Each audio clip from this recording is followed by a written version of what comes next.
withdraw money, like transfer from one account to the other, gain interest on all of that. But before that, I would like to know, like, how many of you, so you had a session on Quest book regarding Quest book, right? So what is it that you guys, got to know? Did anybody of you attempt any of the quests that is available on Quest book or anything like that?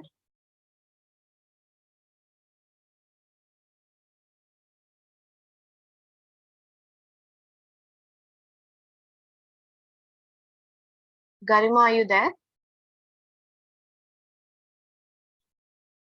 Hi, yes, I'm there. Yeah, so can you give me a brief of how your quest book session was and if you guys attempted any quests that is available? It was more of a Q&A session. Like we were asking him questions and he was answering it accordingly. As far as I remember, he didn't do anything about Quest. I was just reading.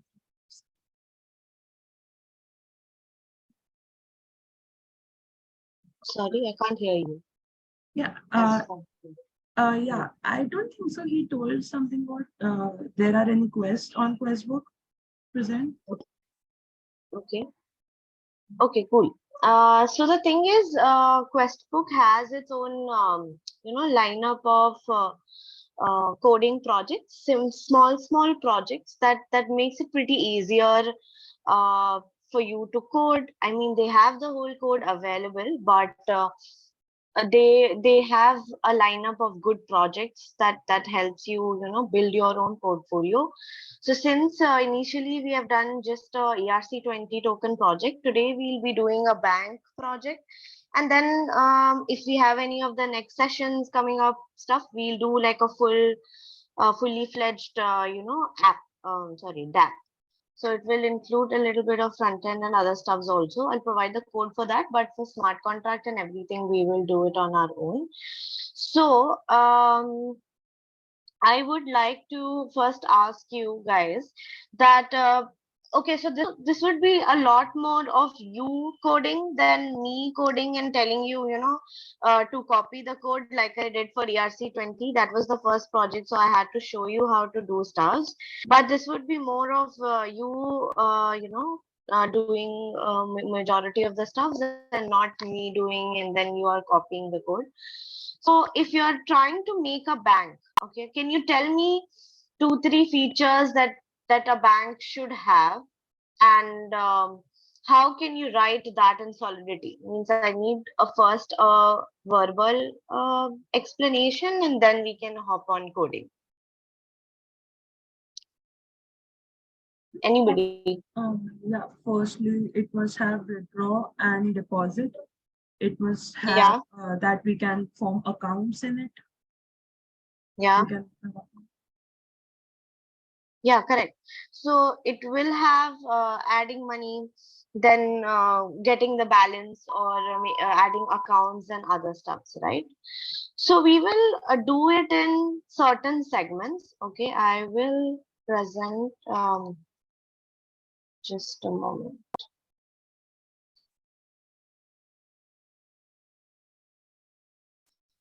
This one here.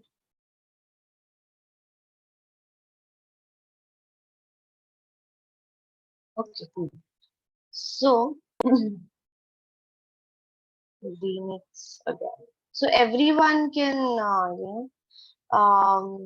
open remix ID again. Okay. Hmm.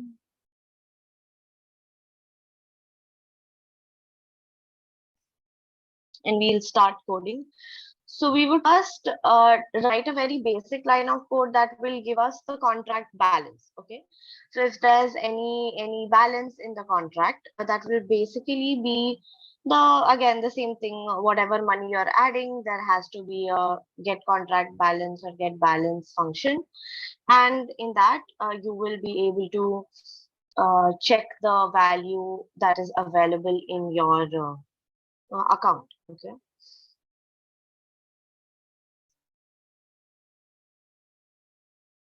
Oh, Remix is just so slow. Okay. Yeah. Okay. Bank docs.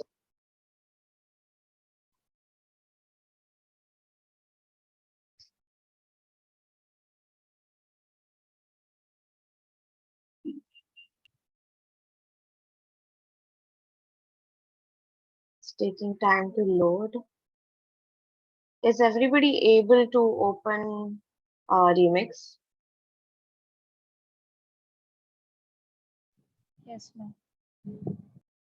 Okay.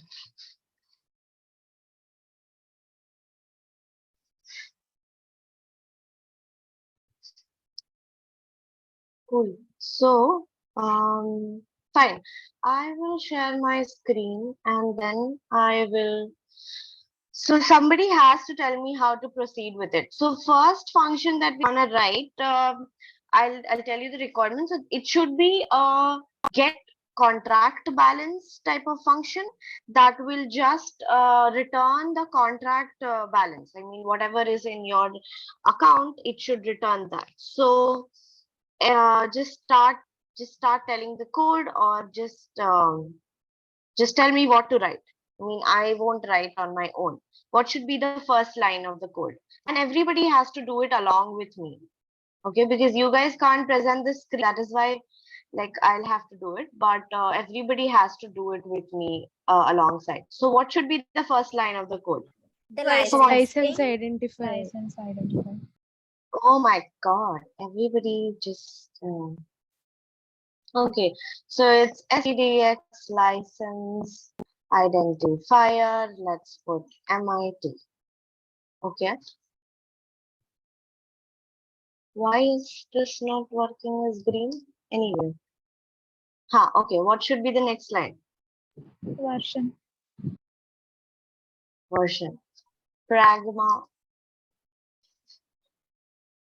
What is wrong with my Remix? Pragma solidity, I will put it as 0.8.0 and above. Okay, cool. So suppose we are okay. So this line I'll write on my own. So it has to be a contract keyword, right? And we will write smart bank. Okay. So this is the name of our. Okay, this is loading really slow and it's not even coming as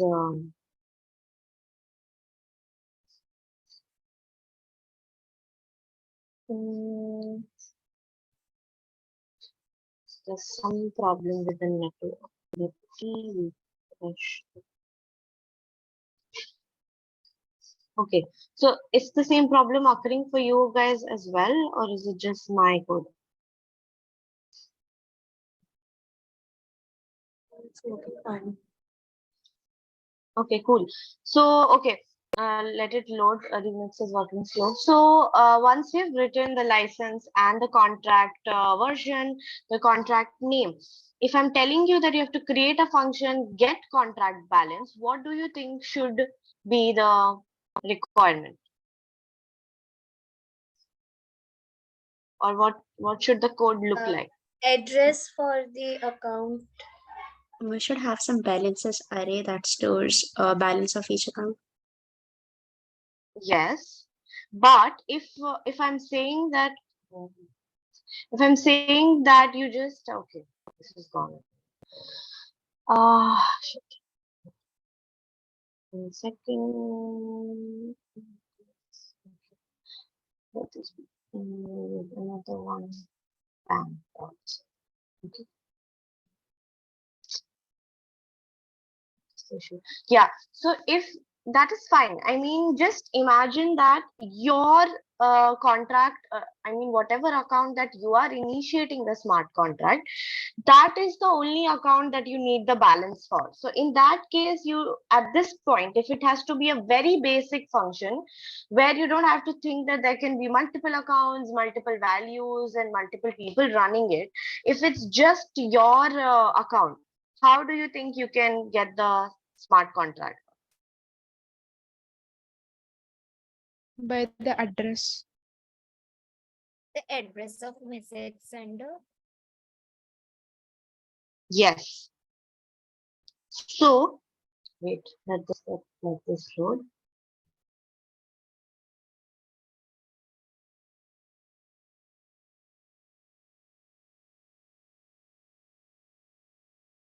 Oh God. Phoenix, Phoenix.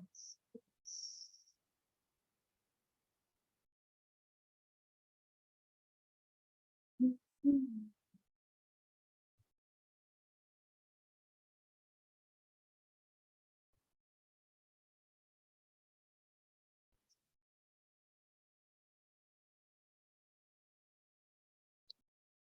Okay, so I'll show you this itself. Okay. So, hmm. Okay. So this is how initially it would look like. So start writing. In fact, start writing. What is the problem? Oh, stop sharing. Okay. So address makes sense. Okay. What you have to basically write it that you just have to create a integer value whose name can be anything, but keep it as total contract balance. Okay, it should be integer value, and then you have to create a function get contract balance. Okay, and you have to return that integer value in that particular function. So write this line of code. I'll explain why are we doing this. Did you understand what I was trying to say?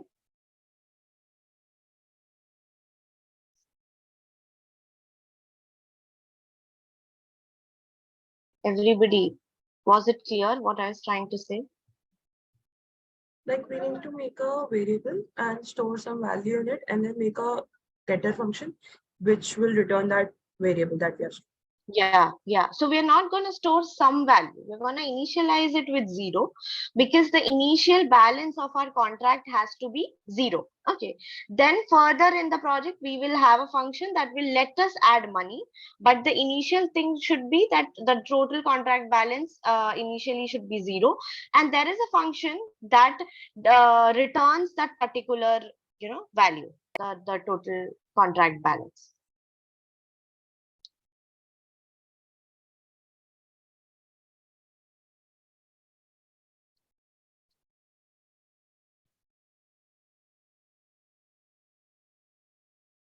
Okay, thank you.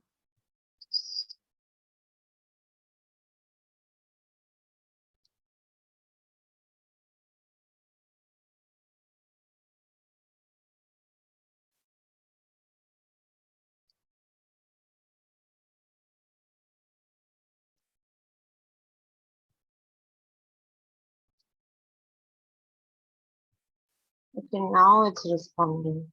Makes sense. Hmm.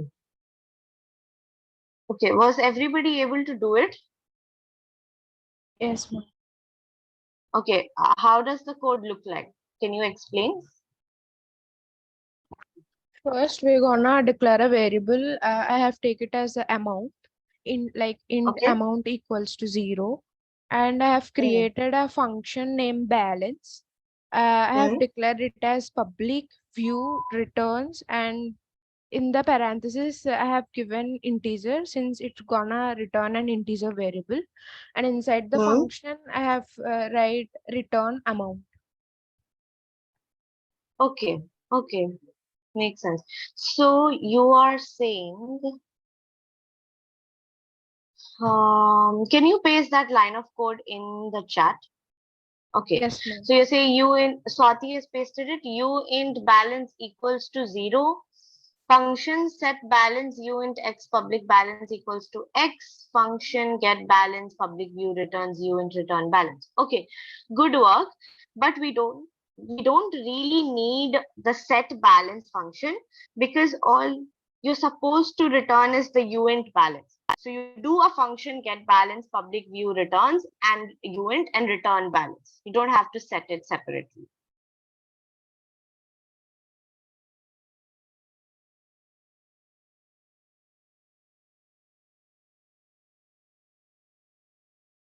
Yeah, right, exactly. That is how it will look like. Sairamani has sent the screenshot. Okay, so Good that people are able to catch it. So this is how it should look like. Okay, so I have written that, okay, there should be a UN total contract balance equals to 0, function dot get contract balance, public view returns UN return total contract balance. Okay, so this is the first part that says that, okay, we need a total contract balance variable, and we are creating a function that says that, okay, this is what we're going to return, right? Now we have to write something that that will help us add money. Okay, add money to the account, because if you see deploy bank.sol and you come here, okay, these, and you try to deploy it, you will be able to see this, right? So that will be get contract balance. So that means the value is correctly, out is shown as output. So right now you have 0, it will be shown as 0. Now if you put it as sorry, total contract balance equals to 10, and you recompile the program and do this, oh sorry, deploy it again, you will see the new one. You will see that the get contract balance equals to 10, right? So you know that your piece of code is working correctly, because that is what your intentions are. Now tell me that if you have to create uh, mm, a, a what was I saying? Yeah, if you have to create a function add balance, okay, how are you going to write the code? So that add balance should be able to first check the balance of, the person who is initiating the smart contract, that is the message dot sender. Then it should be, obviously there's a keyword that makes the function receive ethers or send ethers. What is that default keyword that we use in order to make any function or anything as a transferable in terms of ether or any unit? External. No. Anybody else? I told you that if one way to declare, it's a type of address. It's a type of address data type. So if you have Paid. declared yes. So when you use this keyword along with the function, you will be able to send and receive ethers, and for Ethereum it will be ethers, in subunits of way. So you have to write a function add balance, and you have to perform a particular, you have to write the lines of code in a manner that you are able to add money to it as many times as you want. I mean, there's no restriction. So how does the appending of value will happen for this particular, account? How do you think it will go? What is the first step that you should do?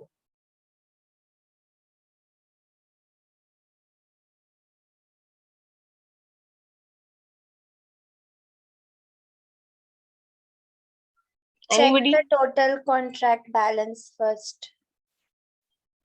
Yeah, so total contract balance is checked, right? We've created a function already. Now that part is done. The next part has to be function add balance. So do you think that mapping the address, okay, with the hmm, mapping the okay, yeah. So mapping the address with the uint value that states as balances should be the right thing to do.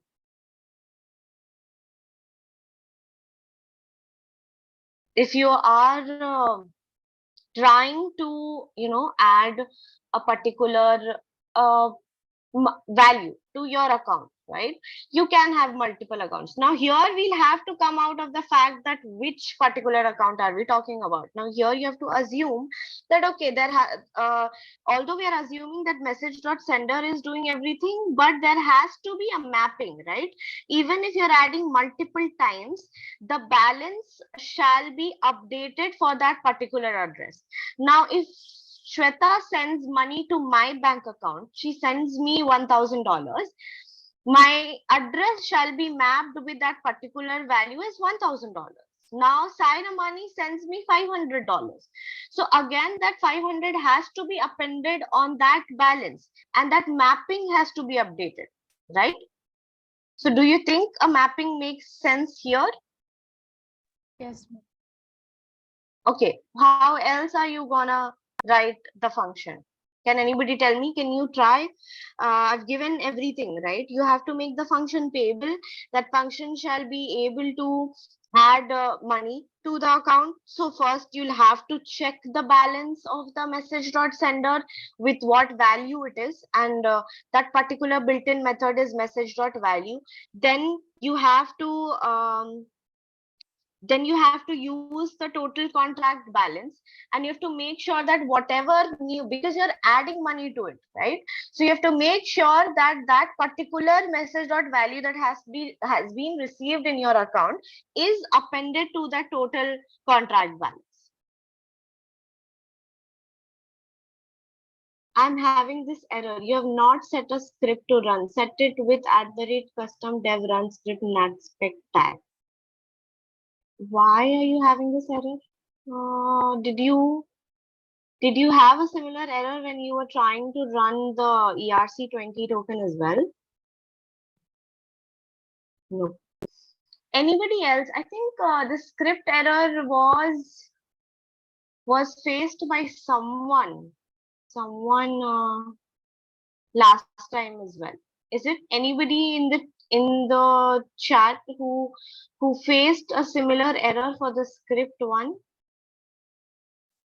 Wait, let me check what is the solution to it. Okay, Remix is just performing fully these days. Rest of you can focus on writing the code. Garima, try looking it on Stack Overflow. I'm also doing the same. There are certain solutions. Write a proper function for it.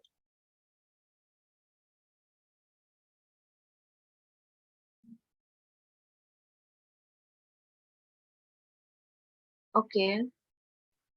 So the solution that Stack Overflow suggests is that you should do this. You should do this. I tried that, and actually, they haven't mentioned the file path name. So I even got the file path name from the docs, but it's Okay, so it's not what. Oh, Remix just giving a hard time.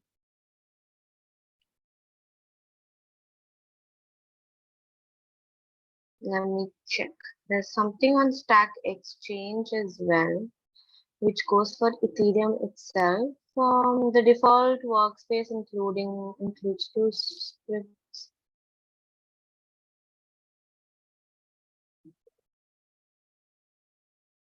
Adjust file path script / deploy with ethers.ts as per your setup. Should not go.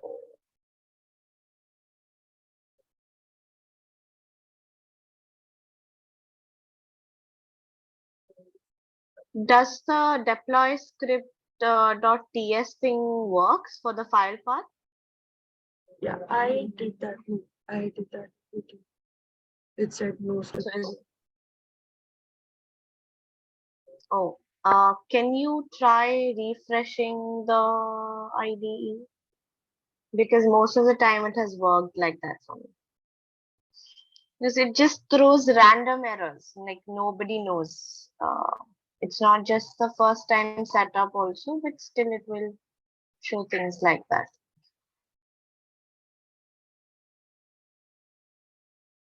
Okay, let me look into that more. Anybody who was able to write that particular function?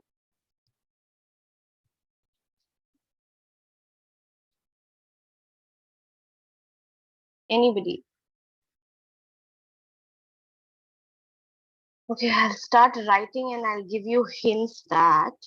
Okay, so you will have, there's a chat.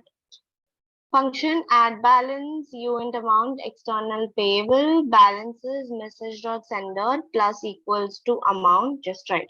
Yeah, most of it makes sense, right? But the thing is, see, you don't have to be, I mean,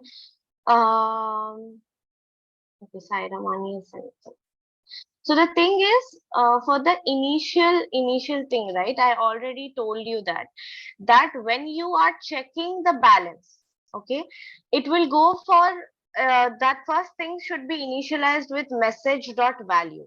Okay, that what value is coming. That is what you've sent to your smart contract. Okay, then the next step should be adding that value to the initial variable that you have declared. In my case, it was total contract balance, right?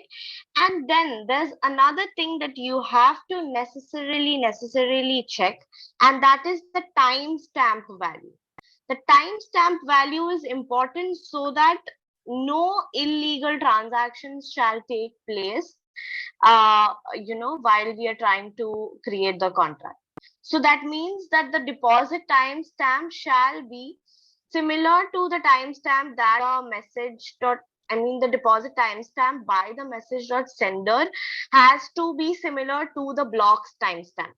This is something that you can't really think of at the moment, but the rest of the two things should be easy to you. So this is how it should look. So you create a function add balance, and you don't have to pass any arguments in this case. You make it public and payable. Okay. Okay, so you don't have to yeah, okay, this is it. Now here what you're trying to do is that you are checking the balances of message dot sender. Okay, and you're doing message dot value. Can anybody tell me what does message dot value do in Solidity? You can Google it and tell me.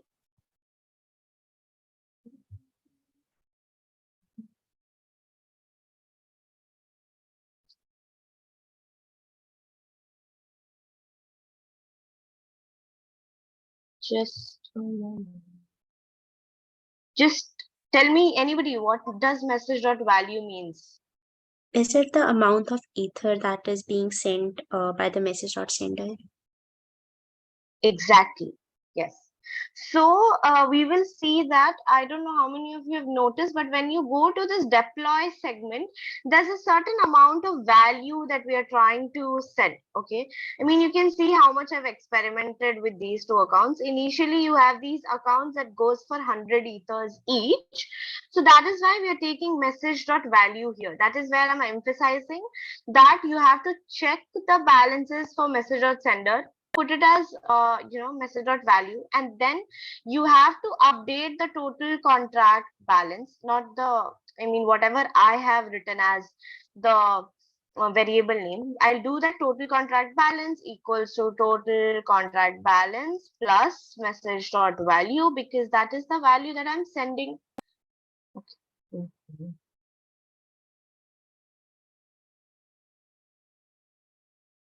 I have to minimize this. Yeah. So here it will be message dot value. Okay. This is the place where we what was the time? Okay. So the timestamp point is okay that there can be multiple people. If you think of it as a real bank, there can be multiple transactions happening at the same time, right? And if it might be that when multiple blocks are being added, wrong person sends the wrong amount to your account, or any possibility can happen. So in order to eliminate that, what you have to do is you have to check the timestamp at the point where the message dot sender has deposited the value, and you have to check you have to put it as block dot timestamp. So it's basically that the deposition timestamp has to be equal to the block timestamp, the time where the block has to be added, because all of these transactions are happening, it's not happening in real time. It won't give you there's no thing as current timestamp in Ethereum, right? Because it takes time for the data to go on chain. So that is why you'll have to do it as deposit timestamp of message dot sender equals to block dot timestamp. Okay. What is the problem here? Oh, sorry, it should be deposit timestamps. It is issue.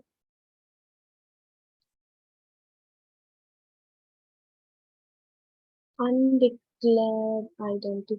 Okay, I sorry. think it Yeah. should So be here, timestamp, deposit timestamp. no. The thing is, what we forgot is that we had to create a mapping as well for every address value with a UN value that will go as the deposit timestamp. So we are already storing all of these timestamps for which we had to do the mapping. So I didn't really declare the timestamp. It's not a default value. Block.timestamp is a default value, which by default gives you the timestamp of the block creation. But for here, we have to, because you're taking the timestamp of the message.sender, we have to create that. Okay, now okay, so now if I try to compile it, so what we've done is what we have just created a function with get contract balance, and we've created another function called add balance, right? We've compiled it. Now if we go here and you try to deploy it, you will see this. Okay, now if you deploy it, you will be able to see this.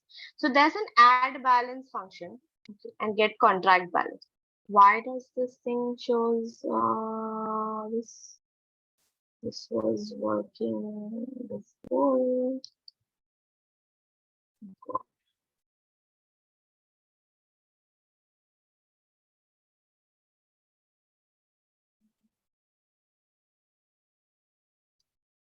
Okay. The add balance. Okay, somebody else has this, right? Okay. We have to do the modification further, but I think this part should work. This is what someone wrote it, right? Okay, if you deploy this, I mean, when we are getting into further stuff, so I forgot that I had to break it down.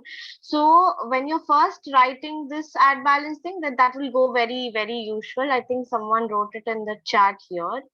Sairamani wrote it, right? And Swati also did the same thing, except that external keyword. Okay, it was public payable, and even external keyword would work because it doesn't make a lot of change. It just gives you the access from outside. And yeah, so you're doing it as okay, you're passing certain values here. But when we go further into the modification where we want to receive the balance and we have to check all of those timestamps, then we will do that modification. But as of now, you can see that there's a add balance feature and there's a uint 256a value, that is the address and the amount that you're trying to put, right? So you can just put any particular address that you have in mind, and you can put a certain value. And then if you do a transaction, where did my terminal go? Yeah. So if you do a transaction, this thing will work, right? And you will see that, okay, smart bank account dot add balance address you in 256 with this particular account, this value, this is the value that I put, this is the user address that I put, right? And if you do a get contract balance, this will work. So now any address that you put here will work, irrespective of whether it is your account or not, because here we are providing everything. We are just bothered by, okay, there's a particular user address that I have given and there's a particular amount that we have given. So the initial work has to be that, okay, we're able to check the contract balance and we're able to add a certain amount to it, right? Further, the initial thing that I was talking to you as of now was where, you know, we had to check all of those timestamps to remove any sort of confusions, and remove all of those timestamp things, so that no one else does it on behalf of someone else. The correct block is added, and that is where we, you know, put the block dot timestamp. Okay. Then again, we have to, now the third function that we have to write is that we have to write something as again get the balance function, maybe that will not just that is, I mean, the name sounds as okay, we want to receive the balance, but the whole perspective is to add a certain amount of interest according to a particular rate, and then see the updated bank balance. Okay, so we have to write a function that helps you add the interesting by default with whatever rate you want, and then the other function has to be a withdraw function where you'll be able to uh, withdraw the money that has been present in your account. So anybody has an idea on how to go forward with the withdraw thing and the another interest thing?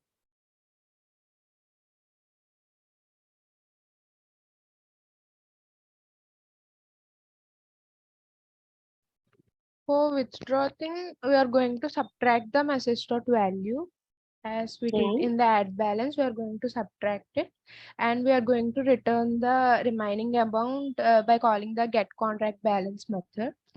Hmm. And for the interest, we can create a new method called update balance, and we should apply the simple interest formula like PTR by 100, whatever thing, and we are Hmm. going to update the balance. Yeah. Okay. So can you write it? I mean, any other people who are having any confusion with the writing of the code? Once you give it a try, then I can help you on how to go forward with it.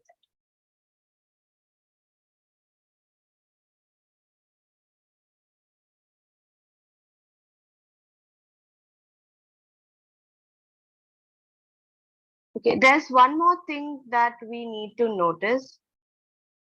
Yes, withdraw would be returning the requested amount and subtracting it from the whole balance. So there's one more thing that we had to check. Okay. We should check whether the balance is sufficient or not. Yeah, correct. That will go. But this I was okay. So there's one more thing that I forgot to show you. So the value thing that we are writing, right? I mean, this is for this. Yeah, you can do it. Once you're done, then I'll show you how to go with it.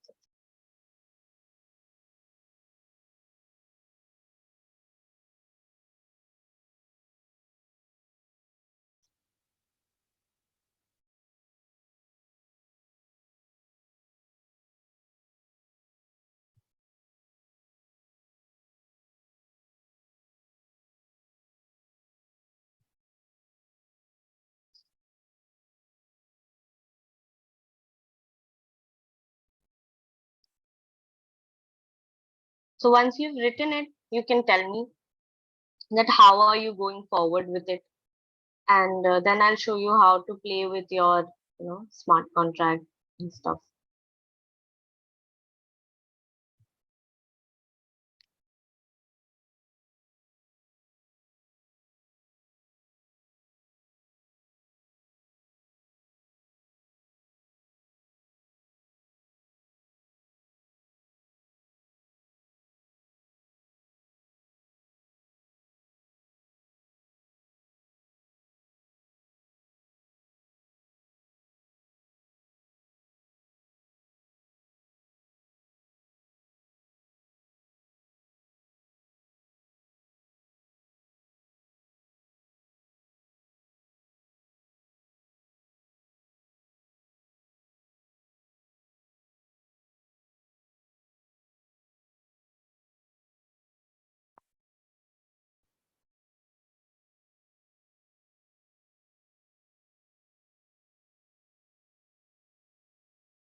Yeah, ceremony, you tried it. So are you guys able to see the quest book tab as well?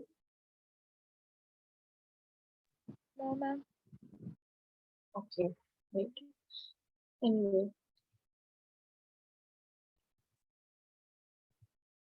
Okay, message dot value is that contract balance cannot transact. Message dot value. Hmm. Okay. Yeah. So again, whatever you have written makes a lot of sense. There has to be a required thing where you perform the whole, condition check that if there's a certain value that's more than that, there won't be any withdrawal or something like that. Right? But in this case where we are trying to uh, where we are trying to do with certain functionalities, the withdraw function has to be limited to that. Okay, it will be a payable function, and whatever amount that you have to transfer, so it will be like whatever get balance, and it's all working on default. Okay, so it will be like withdraw to transfer whatever amount that you want to transfer, and then it will just get subtracted from the total contract balance. Okay, and they're just putting it as withdraw. I mean, the quest is designed in such a manner that it's just putting the balance of the message dot sender as equals to 0. Okay, so I will share the link of the quest as well, because this is a really basic quest, and once you guys have all done it, you can just mint the NFT on the quest book thing as well. Just a moment. Okay, so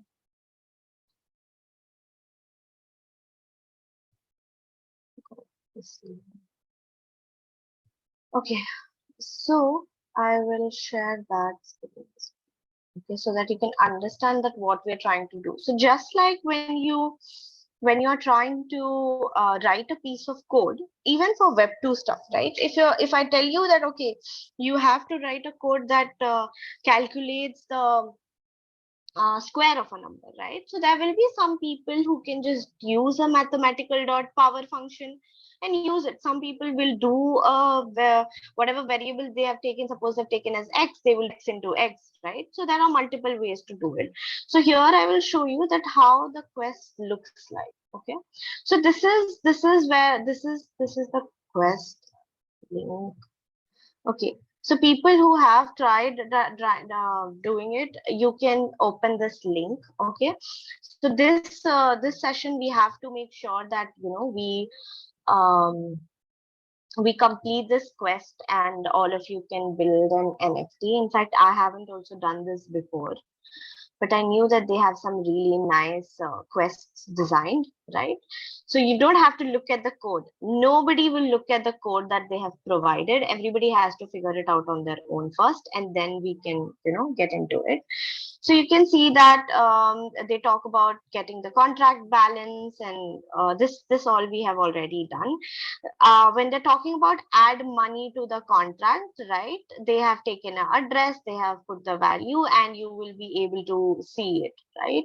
So they have a legit question that none of you asked me, is that if you're putting any value, if I put a value of 1 lakh in the account, and you could see the contract balance, where did that balance come from? Okay, we can't just put that money out from the air, right?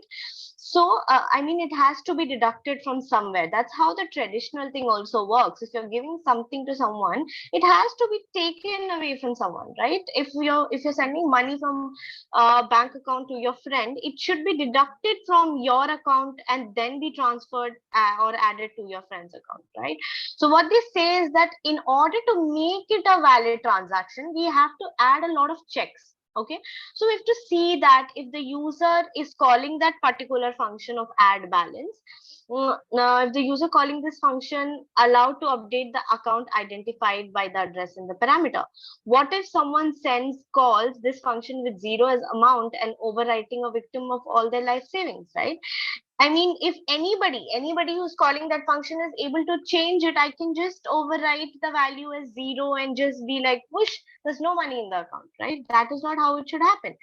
The second thing that they want to check is that does the user who is calling this function add balance even have the amount of money they're looking add to the balance of the said account, right? So they're saying that if yes for the above, has the money been debited from some account before it is credited to the account of the smart contract, right? So what they will do is they will write another quest. Okay, in that quest, they deal with all of these segments, and this is the segment that I was talking about.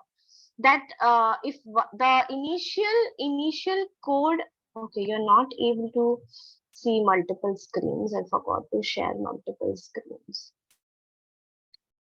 Control. Okay, this and this. Yeah. So the initial thing that you guys wrote here, you can see my remix account, right? Remix page, everybody. Yes. Yeah. Yes, So ma'am. if you see this thing, right, this is the thing that you guys also wrote in the chat. That what we will do is we'll have an add balance and we will put the user address, we put the amount, and we'll just add the amount and see the thing, right? But when I started explaining, I missed on this point and I told you about the timestamps. So that all of that complicated stuff where we are checking the balance of message dot sender, we're checking is the message dot value coming from that account, is the same message dot value being appended to the account, okay, and that is the timestamp similar. All of that was to provide that authentication that comes inside this thing, right? So you can see that this add dot balance, they are checking all of it and they've created a deposit timestamp as well. So this is what they explain here, that they have added a function add balance, and the first thing to note is the keyword payable. Okay, makes sense. You can send parameters and money and blah blah, they've explained. We have to show that, okay, how much money is being sent in the function call is donated by the variable message dot value that somebody already answered. Whosoever is sending that message is sent by message dot sender, right? So all of this thing that they're talking about here, with terms of address, terms of value, and all of that, is to perform that kind of authentication that it's coming from the right place. So now, if you see, if you see, okay, so you don't have to see the whole code as of now. You have to write it on your own. But if I compile this one, which has this whole default timestamp and everything, and I just take this as this account that has 100 ether, right, and I try to deploy it. Okay, so I'll take so there will be some deduction that goes as gas fee, right?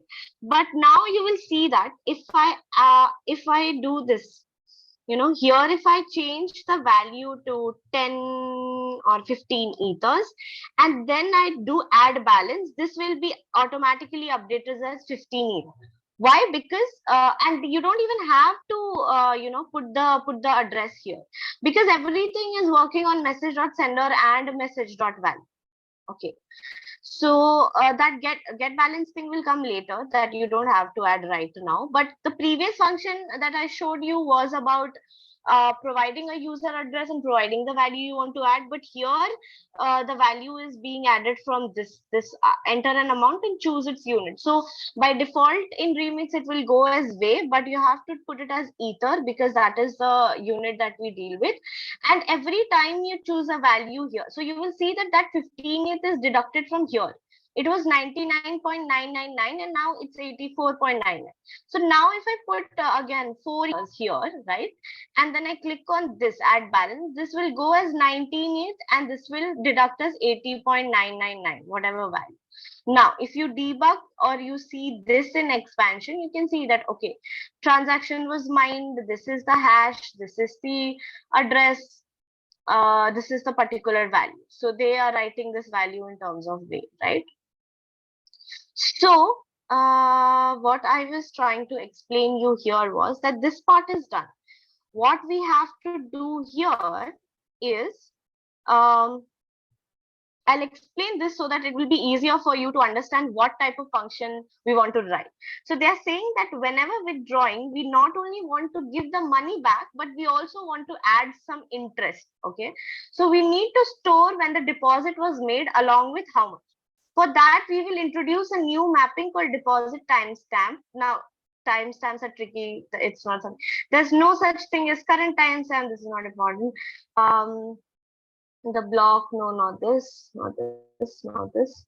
Okay. So now that we have the timestamp stored of when the transaction was made to deposit money, we'll add a function called get balance. Here, the user address can be a parameter because we will let anyone look up in any other person's balance, but only the actual owner of the balance can withdraw it.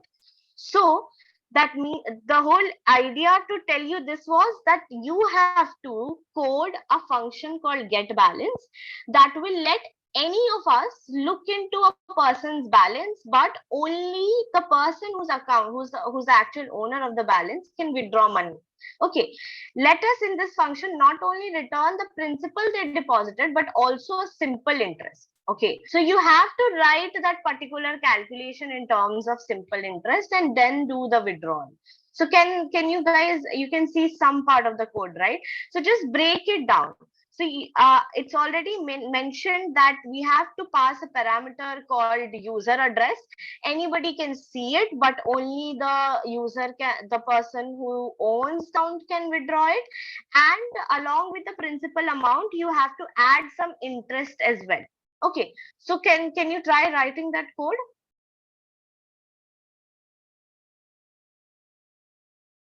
Can you try writing? Is it clear? What are you supposed to write? I had a doubt. So this variable where we created the deposit times stamps, that means the variable. So does it hold the current time for the simple interest we are going to calculate? Does it? No, no, no, no. Deposit timestamps are all the timestamps at which time the deposit was made. Yeah, so we require the timestamp for like if I'm going to calculate the simple interest, I want the time till which it was stored there, right? Yeah, so in that case, you have to create the difference of the time, right? There is a block timestamp and there is a deposit timestamp. So whatever is the difference is the time that you need to calculate the interest on. Okay, yeah, I got it. Yeah, yeah. So there will be a variable uh, uh, uh, that denotes the time difference or time elapsed, which will be calculated on the basis of block timestamp and deposit timestamp. I've given you all the logics. Oh my God, I shouldn't have done that. Anyway, start writing and then I'll show you, how it goes.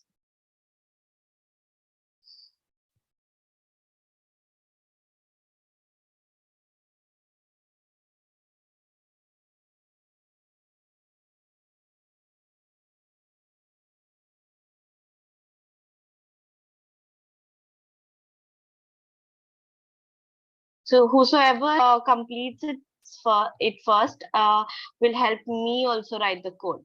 Okay, so I'll write whatever you guys ask me to write. I won't write anything on my own. So you guys are my mentor for the day.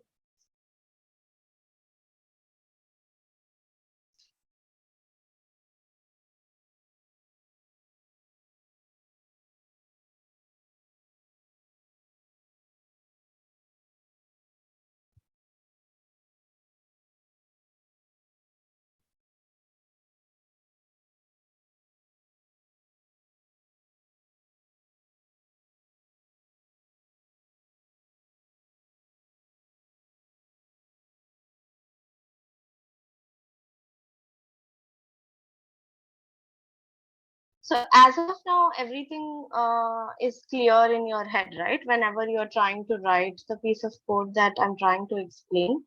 I mean, that is how you figure out that what all is required in terms of the function and everything, and then just you go forward with writing and modifying further. So it's clear, right?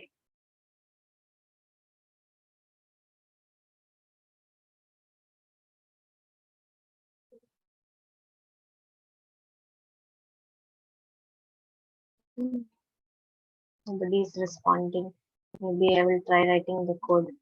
We wanted to have a balance, and the parameter was address, right? So we go for address, and we've taken user address.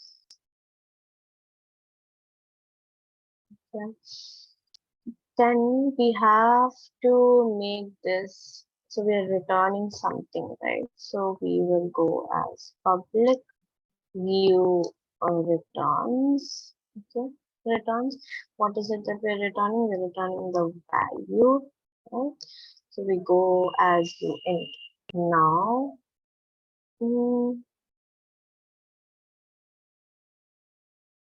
okay, so the principal, okay, so we have to calculate the interest. So the principal amount, principal amount. Did anybody try writing it? Can anybody tell me if I'm writing the correct?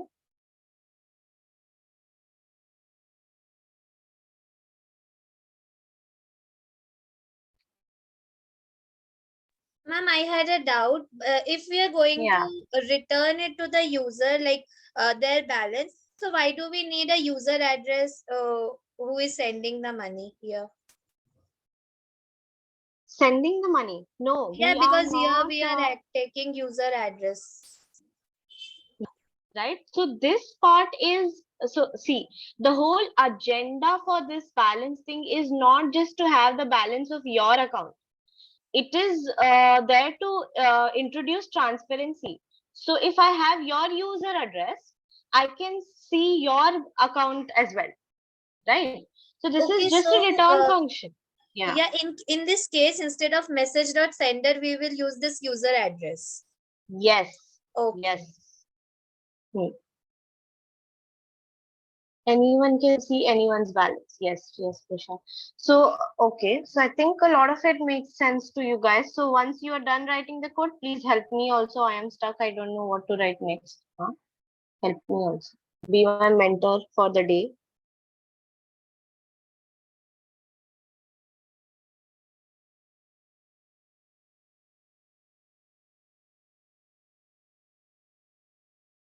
We only have 14 people. Out of that, me, Kiran, and Priyanka are 3.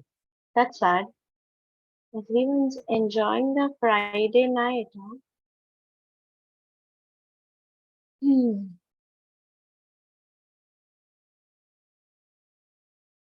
Anybody who has not been able to follow as of now? I see Swati, Shweta, Sairamani, Trisha, these people replying.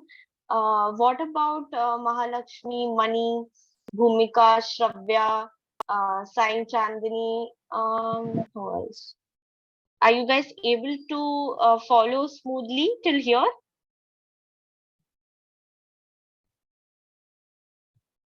Yes, ma'am. Okay, okay, cool. Cool. Come on, guys, you have to help me also write it. So just figure it out first. Nobody is gonna copy the code, okay? We will figure it out on our own. So, okay. So how do you, what do you think I should write next when I'm trying to declare a variable that is the principal amount? I mean, what should it be? Okay.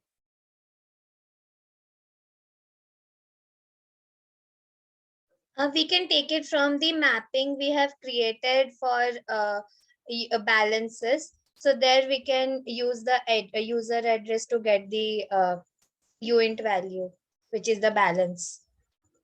Yeah. So, so or another way is it can be just like when we're talking about balance. Yeah. So we created the mapping called balances, right? And then we can just go as user address so that that will help us get it right. Then what happened to this? Unused local variable. Okay. This is a warning. Fine. Okay, cool. So then we have to calculate the time elapsed. Okay. Hmm, time elapsed. Okay, so I saw someone putting in the code here that said unit var time deposit timestamps minus block timestamp. Okay, so this is the thing that how it works. So in this case, it will work in a negative way. Okay, so the block timestamp has to be put forward first. Okay, and then you have to deduct it from the deposit timestamp.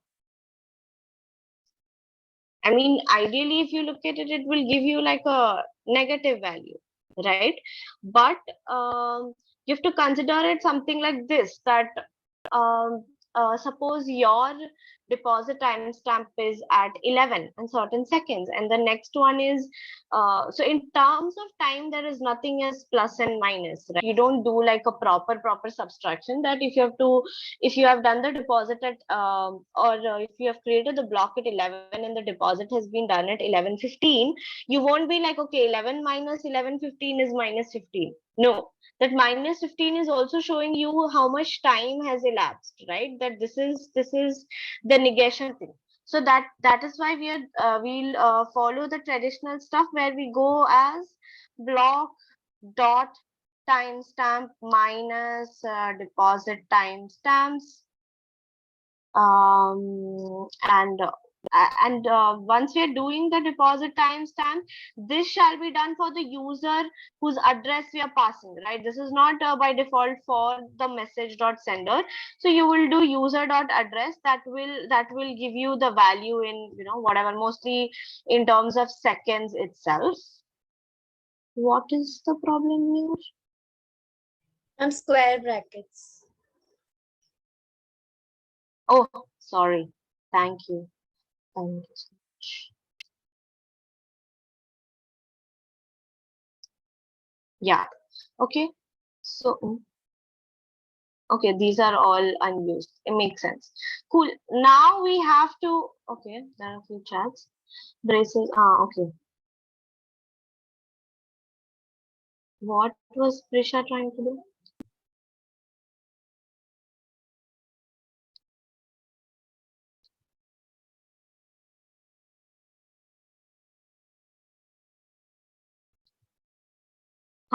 Okay. Yeah, got it. So she's put the interest rate as certain, and then she has done principal balance into interest rate into elapsed time, and for 100, and then she's returned the value, right? So, okay, so I think in the quest I'll have to check. I was doing the calculation here. I think they did some calculation. Okay, so they were using this method of using the simple interest. Where did it go? Yeah, they were trying to, whatever they were trying to do was they were putting the simple interest of 0.07% per year. Okay, so you can always do this, right, to see if it's, because that is how the program is, and they were adding a 1 in the end. So every time in the program you will be seeing a return interest as 1, mostly because the time elapse is pretty small in that case. So this is how that thing will be done. Okay, so she has already put it as interest rate as that, and this is being calculated simple interest per year terms. So I'll just try, putting this code so that if they ask if you have to submit it in that manner and you have to mint the NFT, there shouldn't be any change. But whatever she has written is also how it should be done. So you already declare the interest rate, then you calculate in terms of the principal balance and the interest rate and the elapsed time and something. They have put the criteria as this number of percent per year. So that is why they're doing this whole lengthy calculation of 365 into 24 into 60 into 60 thing. So you can just copy that part very easily. Okay, so I'll also copy. Yeah. Oh, I had principal amount, right?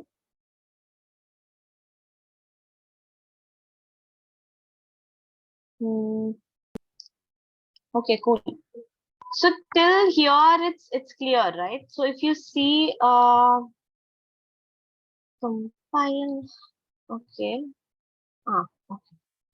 Done. Okay.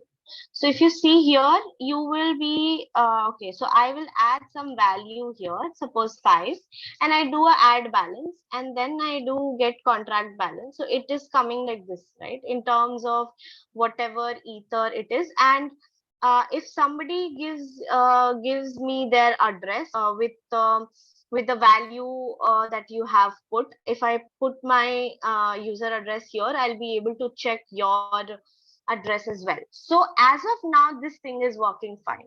So we have added a function to get contract balance as well, add balance as well, get balance as well, right? Now the whole thing that we have to focus on is to declare a function that helps us to withdraw the particular value, right? So in the withdrawal thing as well, only what limitation that we have to put is that only message dot sender can withdraw it, right? So how do you think we can write that withdraw function? Suppose I write it as function withdraw. What else am I supposed to write here to make it to bring out the money from here? What do you think? Should I mention public payable or should I just leave it like that? We need payable because we are handling money here. Yes. So we will do public payable and then we will start this, right?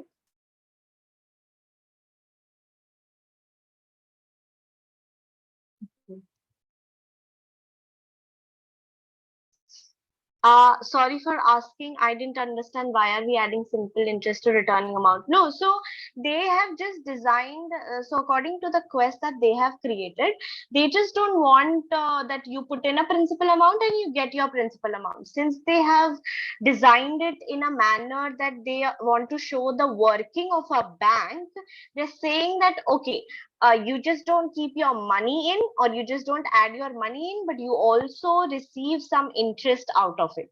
That is why we are adding it principal amount, so that when we are withdrawing it, the whole idea of withdrawing here is to get the whole thing. And here when we are trying to get balance also, so in that every now and then your interest should be added. It's exactly like your FD thing that is done. If you put a certain amount in your bank and you put it on FD, if it's for 6 months, right, and it is done in stages, so after 2 months if you have an increase of 200, you can see that balance amount is added with 200. That is what these guys are trying to do here as well. Is it clear now, Shravya?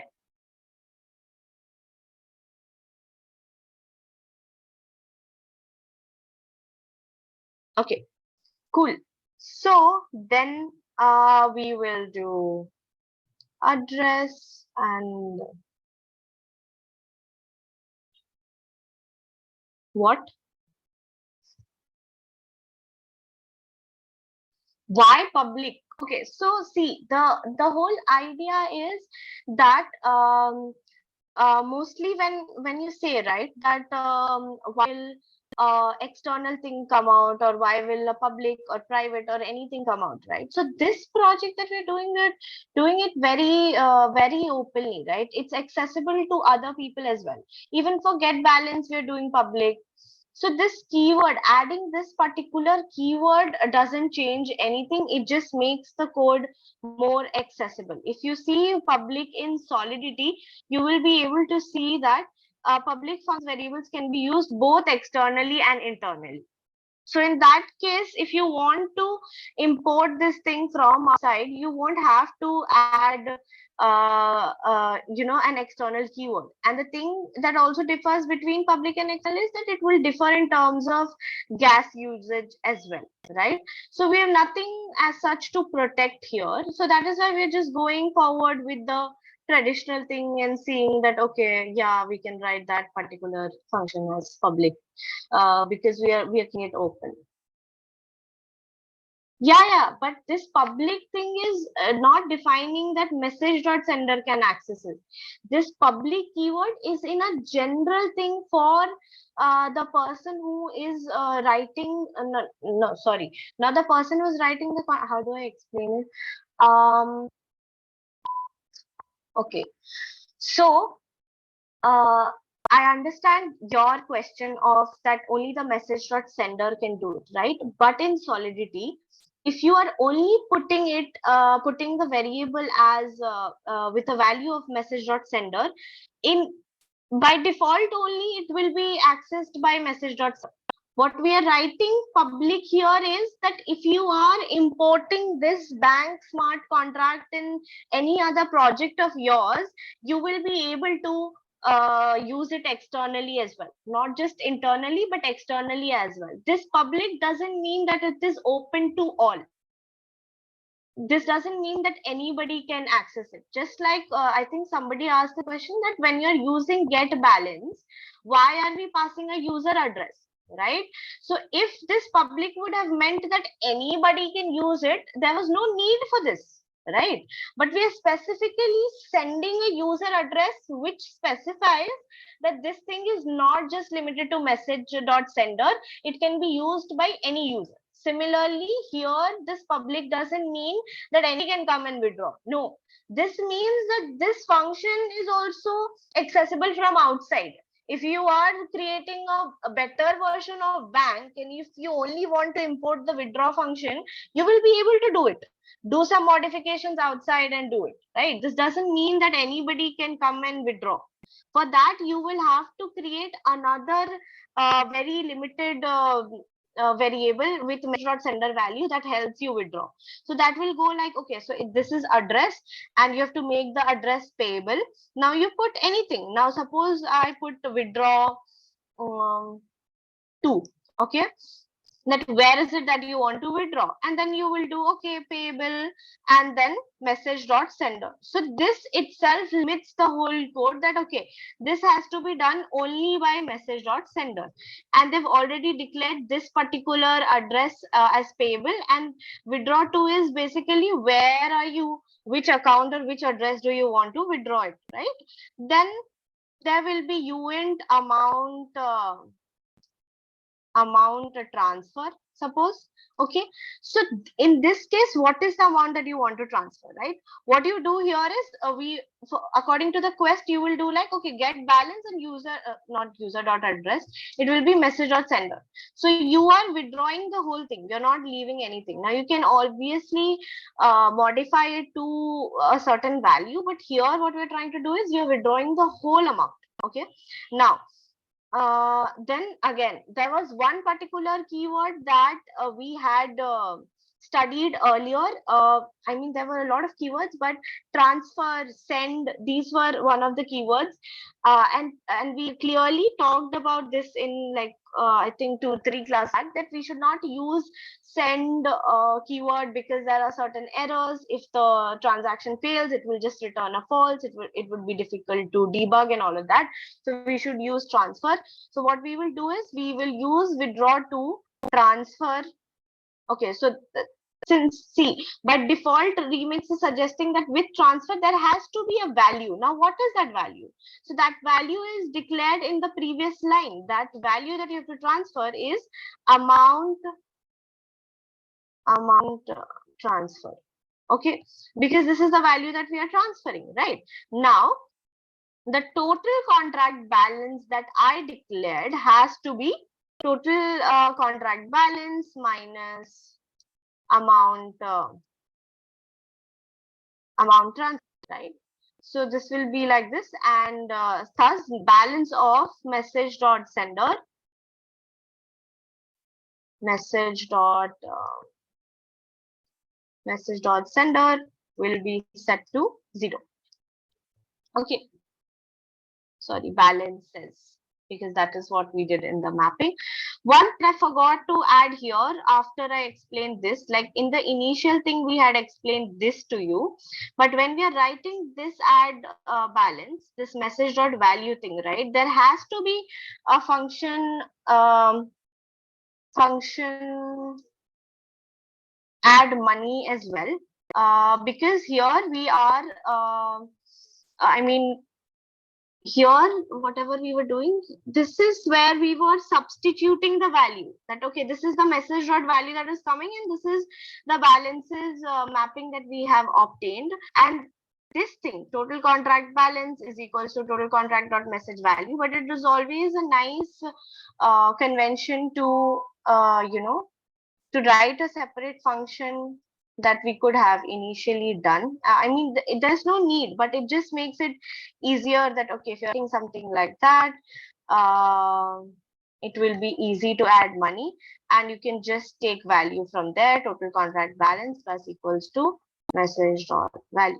If you don't write it, even then it's fine, but because we have modified the previous code to this code, it's good to have that kind of clarity. If you do a compile bank.sol and then you come here and you try to deploy it, I will put 10.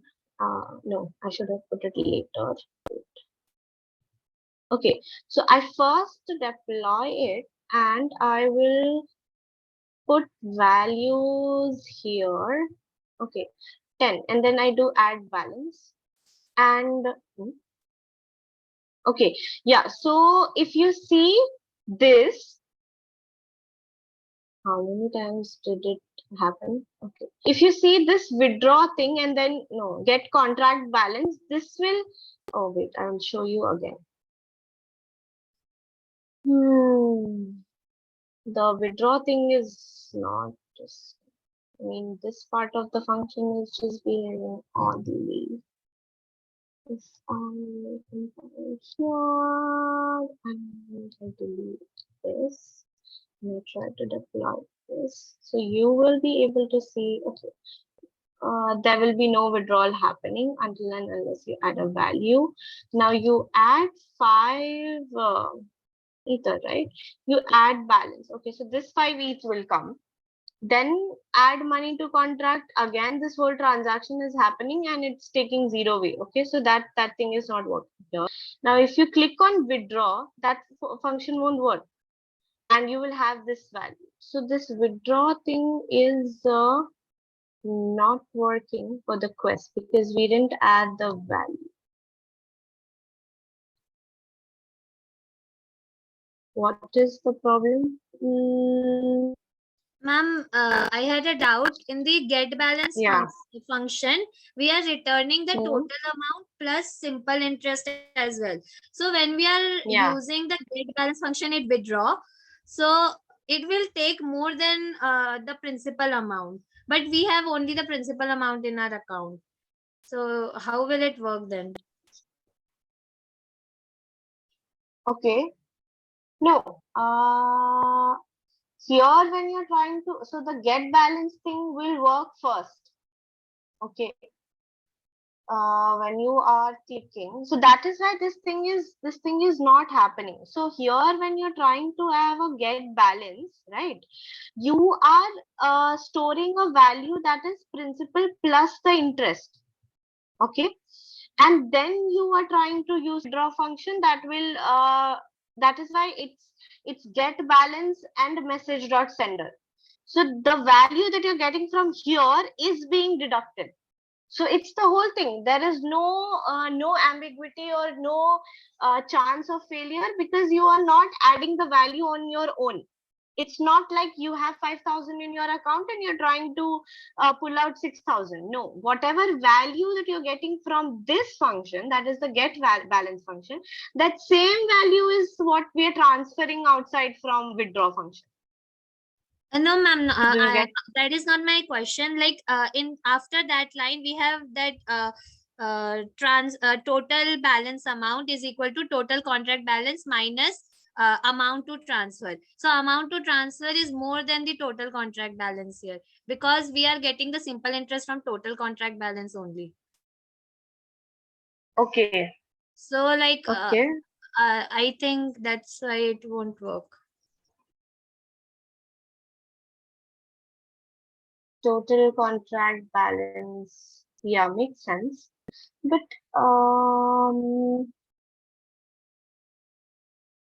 balances, even if we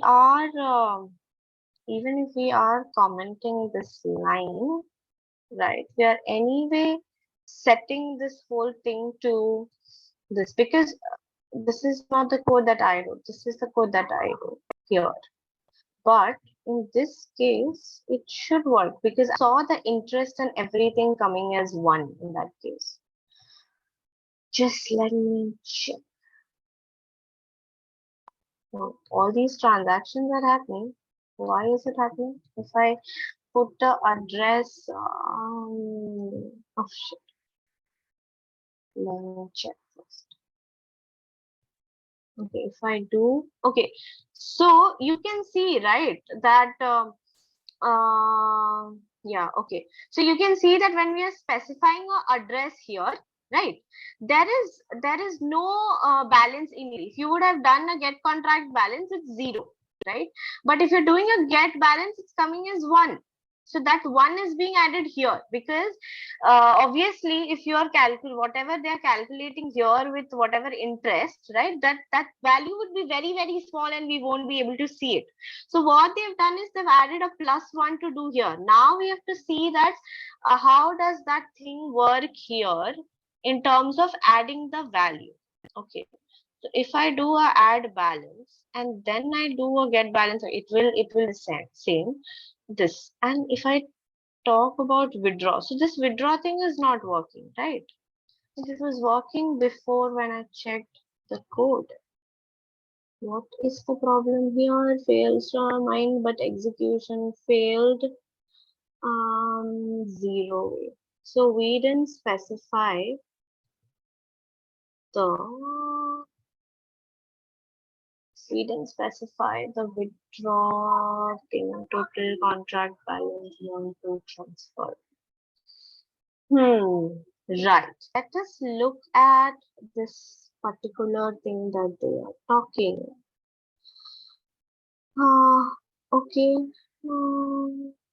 So can you guys see the quest book thing as well?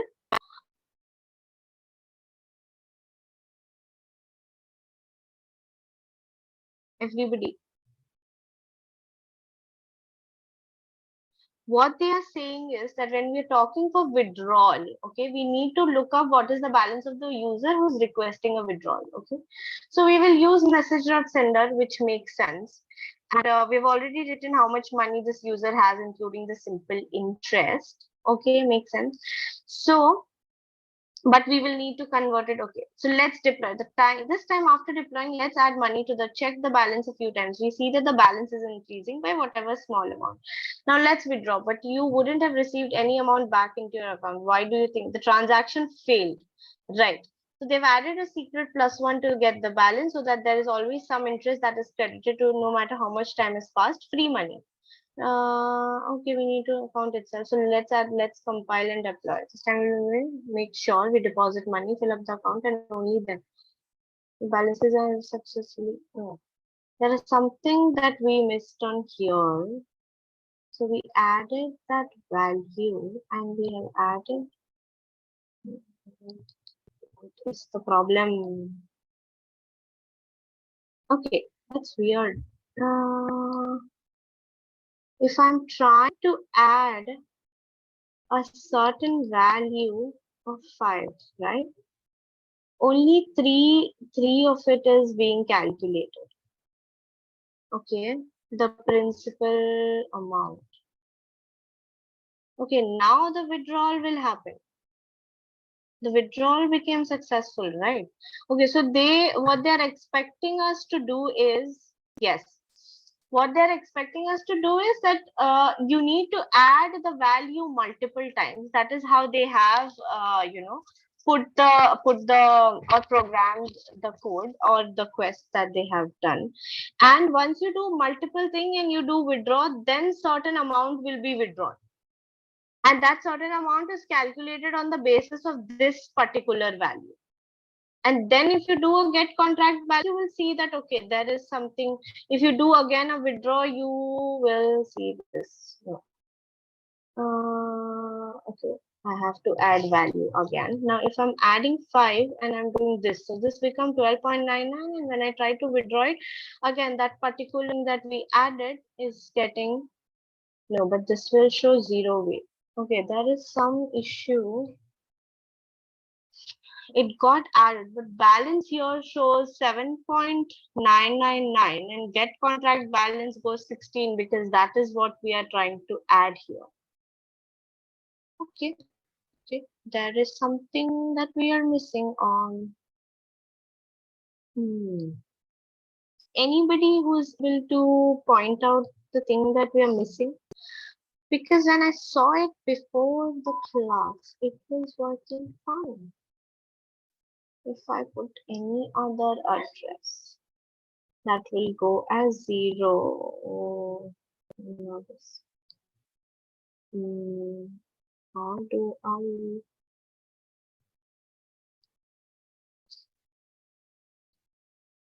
think this will go? It will still, because this account is not valid. If I show you the withdrawal, add money to contract, if I do, it's working, right? This is just being added. If I'm talking with the add balance, it's going according to the balance value that we have added, and it's happening. But when we are withdrawing it, it's withdrawing the same amount that we added in the previous segment. So if okay, so the withdrawal function is written in such a manner that it is taking the get balance from message.sender, the previous balance, and that same balance is being deducted from the contract balance. That is why there's so much of variation when we talk about total contract balance and the amount to transfer. Okay, makes sense. So whatever amount to transfer that we have written, right, it is coming here from the get balance segment and not from the get contract balance. Right. So whatever you're trying to add in this case, that value is being imported to the next function, and that same value is being deducted. So if you add 2 ethers here, right, it goes 11.99, right? And if you withdraw, no, if you are doing add money to this and then you're trying to withdraw, a very small change is happening according to that, right? But if you are adding, suppose 3 here and you add balance and then you try to withdraw it, the same value is being withdrawn, because it's withdrawing the whole thing, the principal that you added and along with the interest, and the same thing is being passed on to the withdraw function. Does it make sense to you guys now, what I'm trying to explain here?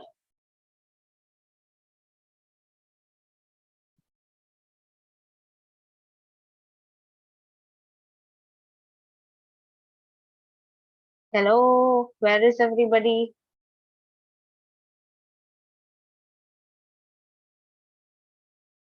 Can you Guys, explain once more?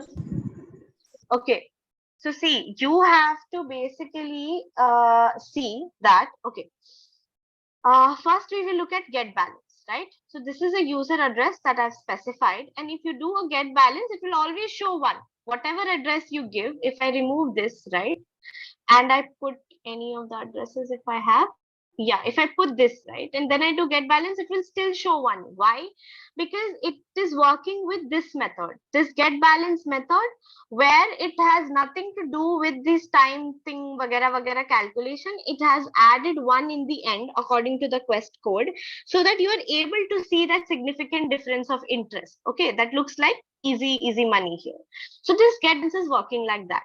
Now suppose if you remove this, okay, if you try to deploy it again, right, you will see a value of 0 each. Okay, now just we'll choose this account and just see how things goes. So if I put a value of 9, okay, and I do add money, so 9 ETH will be added. Okay, now if I try to withdraw it, it is withdrawn in a very small amount. This small amount is calculated with the whole time elapsed thing and very small amount, okay, like 0.1 or something.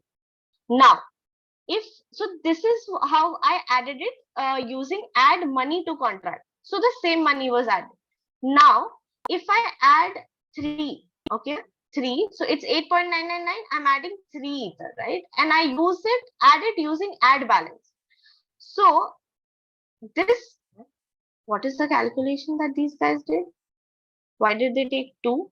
Again, they did something. Wait. So if I add 3 and I do add this, yeah. So this time it worked. Maybe I choose 2 here. So if I do 3 according to add balance, it will go as 13.999. It was 10 initially. Now if I withdraw it, you will see that it's back to its principal amount. Why? Because in the withdraw function, we are taking get balance message dot sender. Okay, and that get balance is having principal plus this very small amount. It's just taking this value. If you are using withdraw function after using add money to contract, only this small segment is calculated in terms of 0 point whatever. But if you are adding that value according to add balance and then trying to withdraw it, it's happening according to the same principal amount that you put in as get balance here. Now, if you take the get contract balance, this will be there. Now, is it clear how these two things are working separately for two different functions? Yes, ma'am. Yes? Yeah. Okay, cool. Is it clear for everyone now that it is behaving differently for two different functions? If you are withdrawing after you have added the money through add balance, because add balance is okay, so you have taken it add balance, but whatever you are using for withdraw is taking its value from get balance here. So then they are working on the timestamp thing, right? The timestamp plays the role here also. So the same thing will be deducted. But if you are just using add money to crypto and then withdrawing it, then it's taking the usual that the amount to transfer or total contract balance and a very small amount is deducted.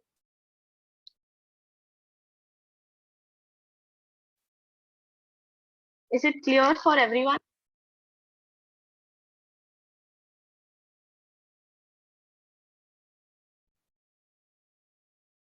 Okay, so okay, so you can see this, right? Everyone can see this. Yeah, execution order. So I have sent the open quest book link there, and you can just go here and copy your MetaMask wallet address and just claim your respective NFTs because you guys have kinda done it. I mean, obviously I wrote most of the code, but there were so many people who wrote the code on their own as well. So you go on Ethereum mainnet and then you, oh, why is it so slow? So you copy this, enter your Ethereum address. I learned how to write a smart contract, focusing on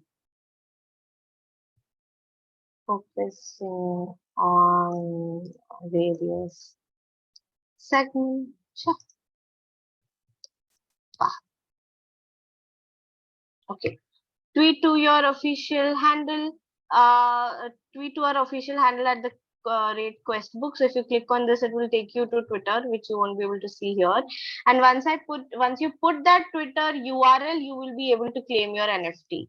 So this can, give you a nice visibility in that case. And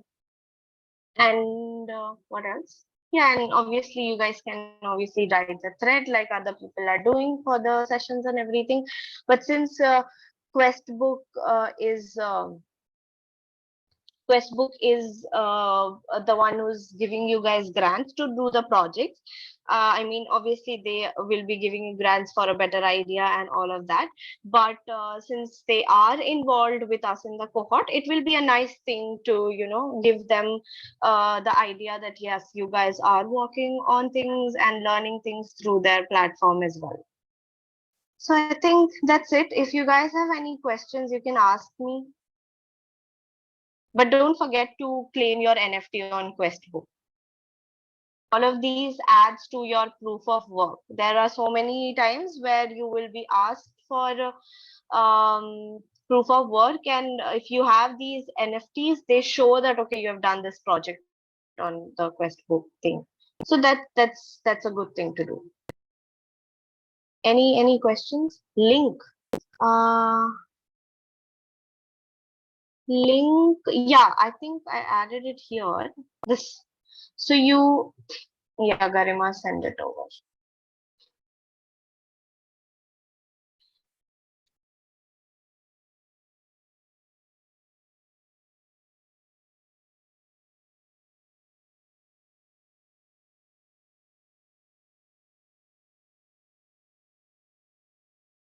Okay. Cool. So if there are no questions, I think we can wrap up. Everybody, please claim your, or maybe just claim your NFT